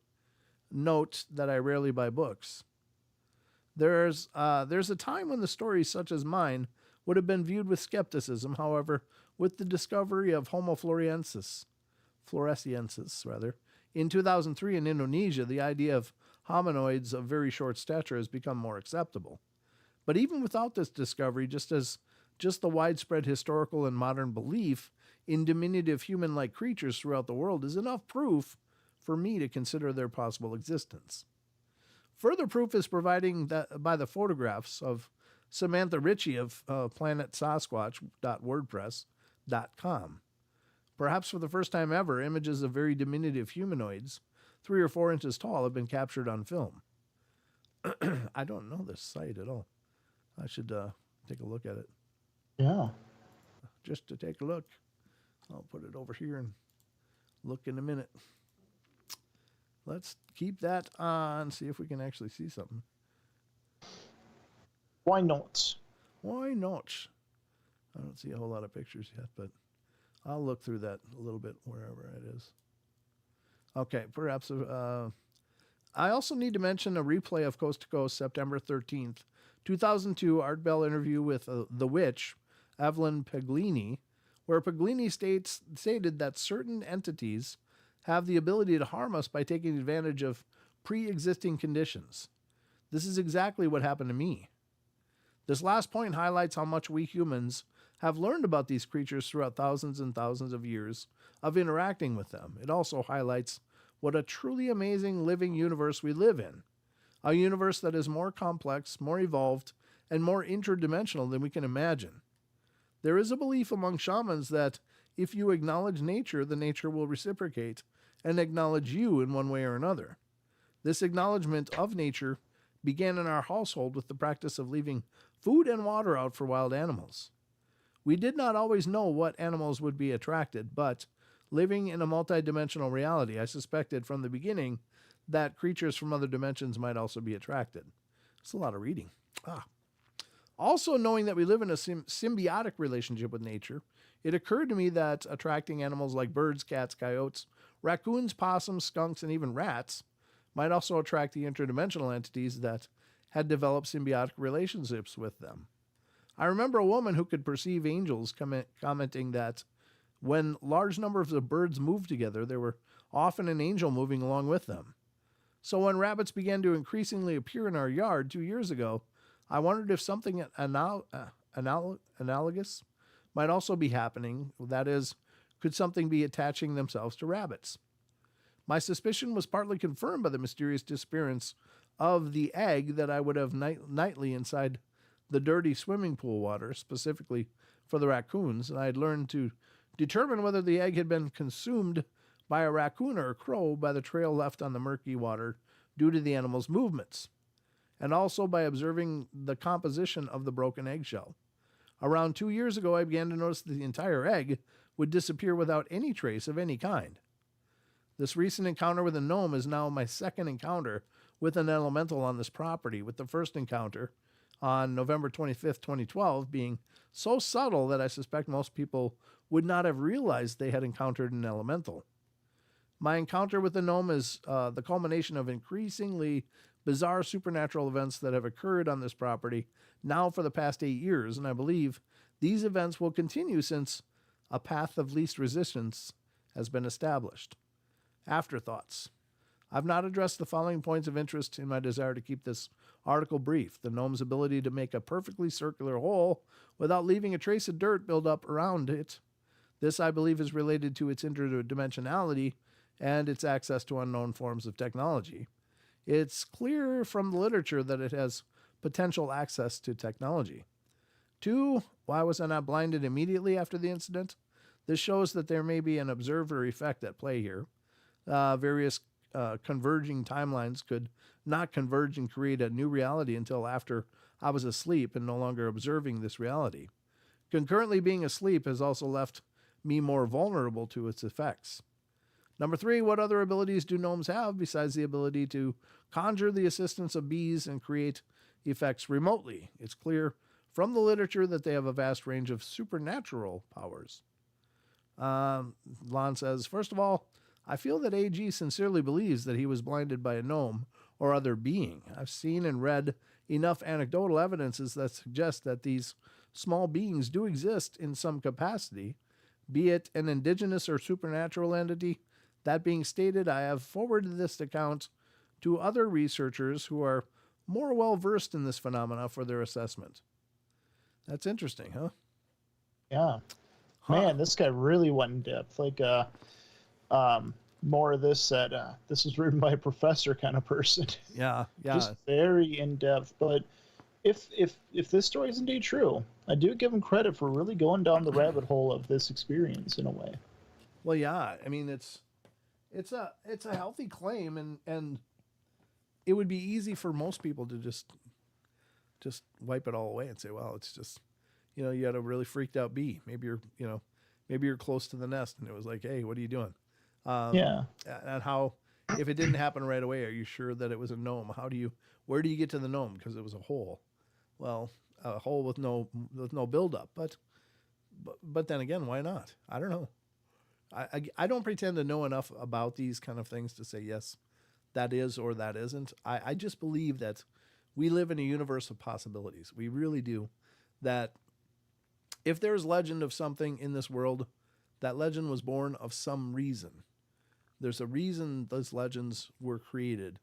And maybe it's just as simple as a primitive people trying to understand an incomprehensible reality that they found themselves in. And so terms like magic just become part of the status quo because we just don't know, so it's magic. Yeah. But I don't think it's as simple as that.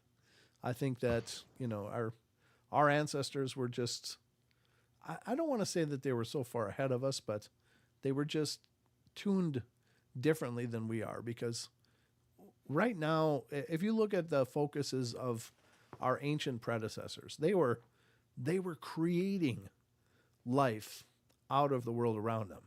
They were carving nations out of the dirt. They were establishing cities from nothing and creating infrastructure and stuff. Today, we wonder if we're gonna, what we're gonna have for dinner.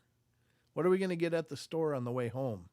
Um, did I pay the electric bill, or some? I mean, our focuses are completely opposite, or not even the similar to the focuses of our ancient predecessors. Oh, it's night and day. Right. Night and day difference. So think of it this Even way: go think, ahead. if you are a people that have your entire existence is absolutely predicated on the natural world around you.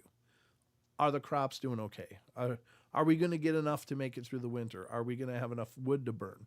I mean, everything that's going on in nature directly affects you, and it affects the longevity of you and your family and those you care about. And so everything you do is based around the natural world around you and being able to glean the resources necessary to continue your life and your family's life. And now our it's just a matter of, well, my job kind of sucks, but yeah, it's all right. I'll do it for now. I mean, we just don't even live in the same world. We really don't.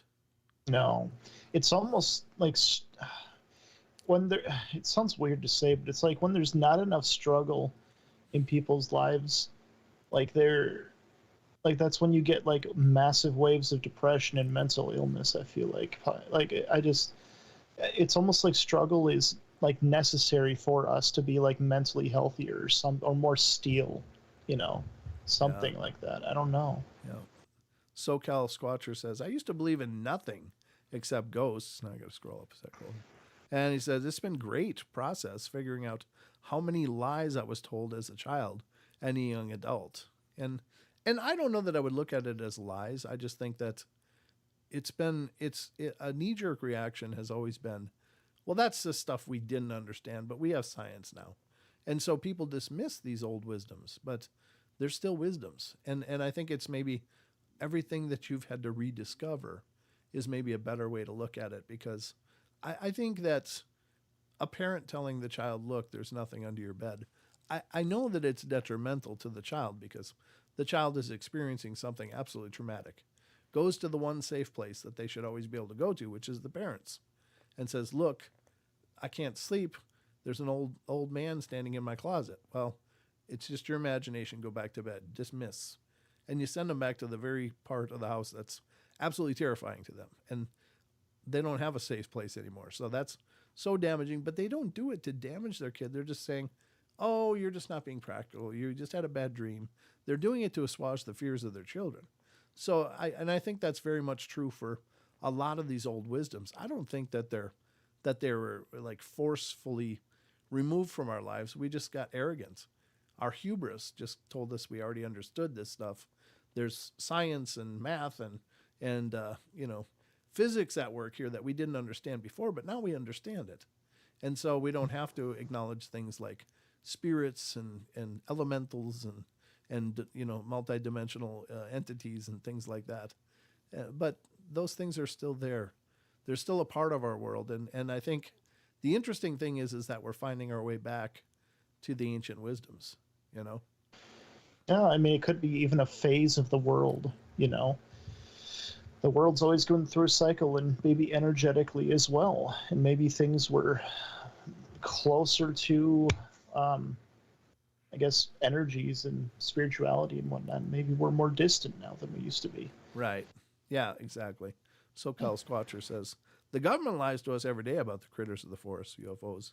Everything else they don't want to admit they know about. Yeah, but there's obviously the control of information is epidemic in our geopolitical environments for sure, and there's obviously agendas at work for any number of reasons. And Yeah. you're right. I mean, I won't begrudge you that. I'm sure they know a hell of a lot more than they're saying. I'm not always in agreement on why people attribute that. I just think that they don't want to pull anything into the open that they don't have to, because knowledge is power. I mean, that's a saying as old as time. Yeah. If you have the knowledge, you have a power. And once you make that knowledge well known, it's not power anymore. So they just keep everything secret because, it keeps the playing field tilted in their benefit.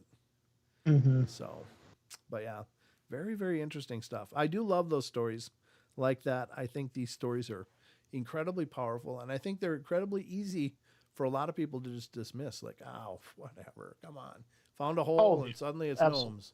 Yeah, I mean it's easy to just disregard, but I mean the guy doesn't sound like an idiot. He sounds like somebody that's obviously put a lot of thought and effort into understanding what happened to him, and while it is a leap for on the outside looking in, it's a leap to say, well, that's a gnome and it attacked him.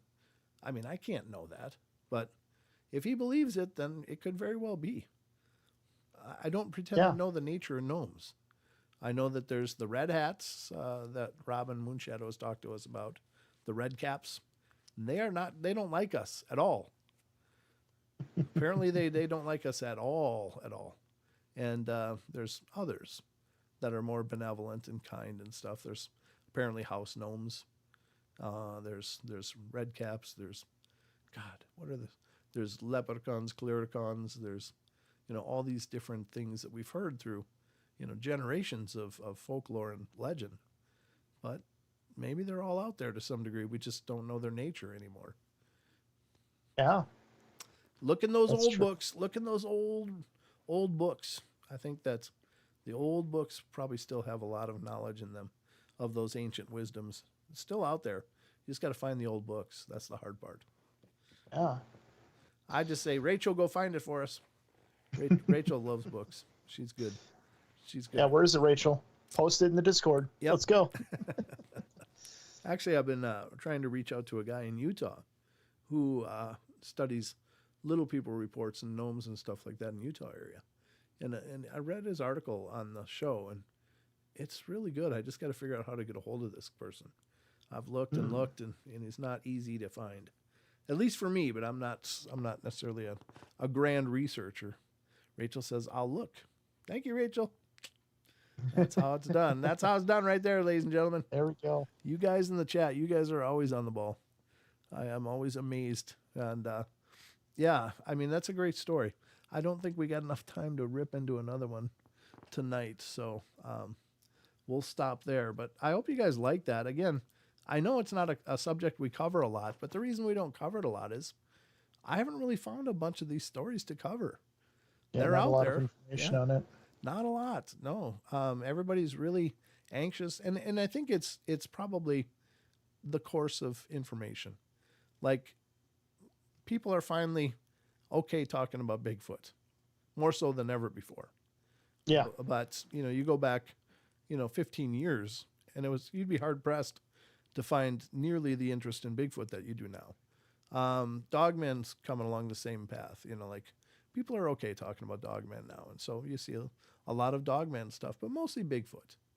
But this other stuff, there's a lot less of it, and it's because I think just the normal consciousness of our society just isn't quite there yet. It's getting there, and I think shows like this and many others out there are doing a great service to keep the dialogues growing and expanding and introducing ideas to people that may never have heard of them before. Again, I wish I knew a lot more about this stuff so that I could say, well, look, I think it's this and this and this. But I don't. I don't know enough to say that, but I do believe these things are out there. I don't pretend to know their nature. I don't know that they're physically a part of our world, if they're, a multidimensional kind of creature, if they're something more energetic and spiritual, or if they can be both. I just don't know. But I do firmly, firmly believe that our world is full of magic. And there's things going on all around us that are just incredibly magical, incredible representations of what is possible. If we could only just open our eyes and look at what we're being shown. Because I'll always say this is this statement that started the Paranormal Portal was, look, our hubris has us believing that we've got this all mapped and explored and categorized on a shelf somewhere. But there's more. There's magic and mystery all around us. It's happening. It's happening when people see an apparition walk through their room. It's happening when a door shuts in a part of the house nobody's in, and it's a cold spot. It could be a big tall cryptid walking by your window. It could be a strange light in the sky. All of these things are these magics that are still being displayed to us in living color, and it's just waiting for us to go, what's going on here? What is this? What's going on here? And if we can learn that, what could we learn?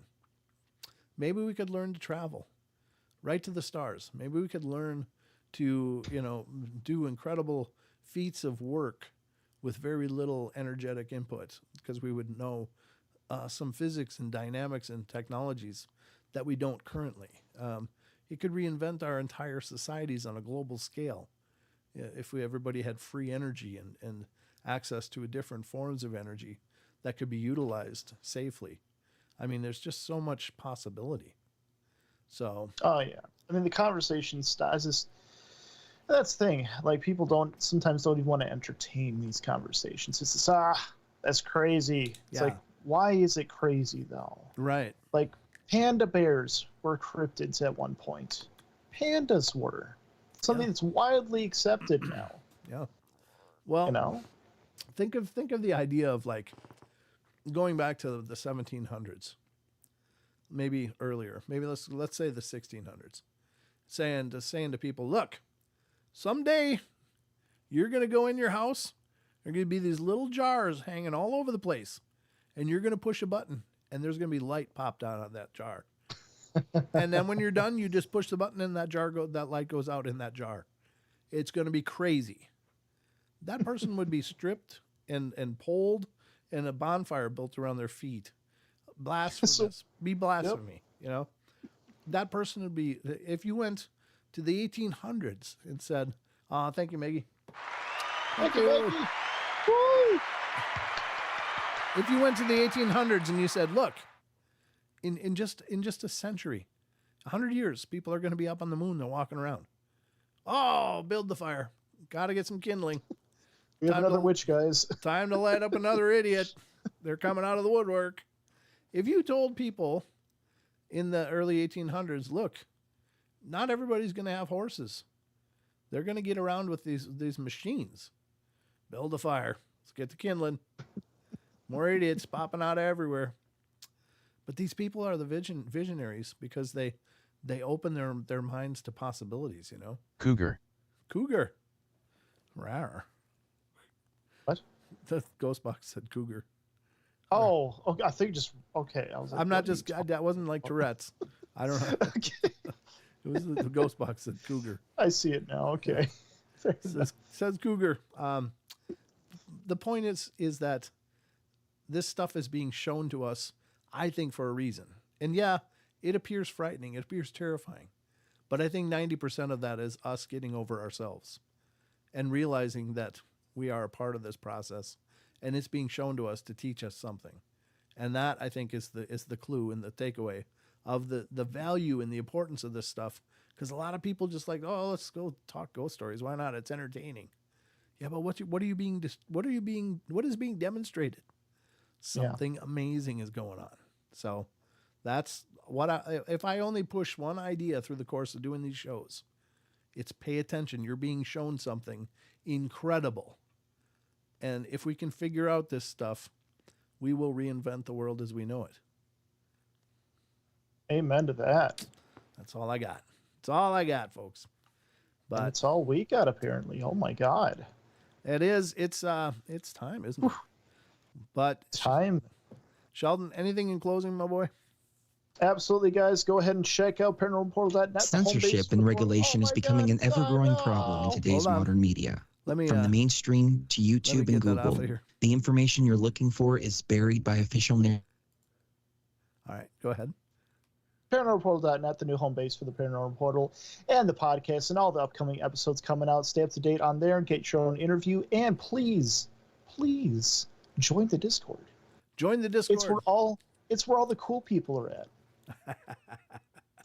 That's right. Actually, Sheldon built this Discord, and K-Love actually helped to fully fund it. So we have our own URL, and that's just discord.gg/paranormal portal.